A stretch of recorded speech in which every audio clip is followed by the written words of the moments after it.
Ano nga ba yung ibinigay ni Kalinga Prab? Ano kaya emosyonal ang nanay ni wifey? So, kita naman po natin kung gaano nabago yung buhay ni Beyonce. Simula ng ma-scout ni Dr. Love, ma-vlog ni Kalinga Prab, suportahan ng mga supporters, viewers, and especially yung mga sponsors po niya na grabe, no? Mahal na mahal po nila ito sa Beyonce. At unang-una sa lahat, deserve naman po ni Beyonce at ang kanyang magulang yung mga blessings na natatanggap po nila.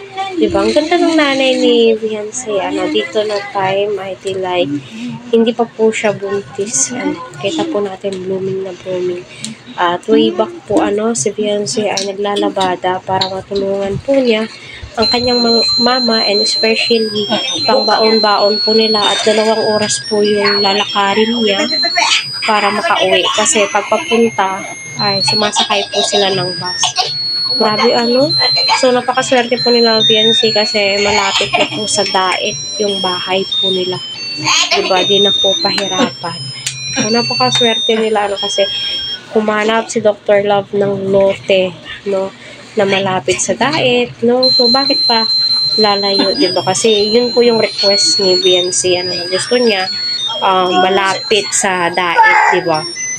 Kaya, ayun, no? So, ang nanay nga po ni wifey ay nangiyak po, kasi ito po yung time na nabisita na po ni Kalinga Prab itong si Beyonce. Dahil nga po si Dr. Love ay nakikiusap na sana yung na-scout niya ay mapuntahan, at yan, napuntahan na nga po at nagbigay ng 4,000 pesos and then groceries, diba?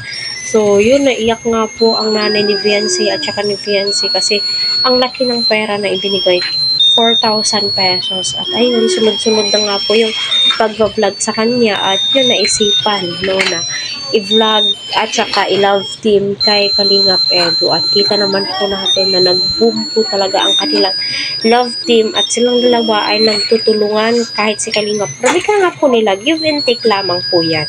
Si Beyonce ay natulungan nila, napabahayan po nila, financial stable na po siya, and then sila Kalingap Prab, gayon din po, diba? So, kailangan magtulungan, diba? Kasi hirap naman kapag tulong ka ng tulong, no, medyo na nakakalimutan mo, pamilyadong tao ka, may mga pinsan din po siyang umaasa din po sa kanya. So, grabe po yung blessings ng lahat.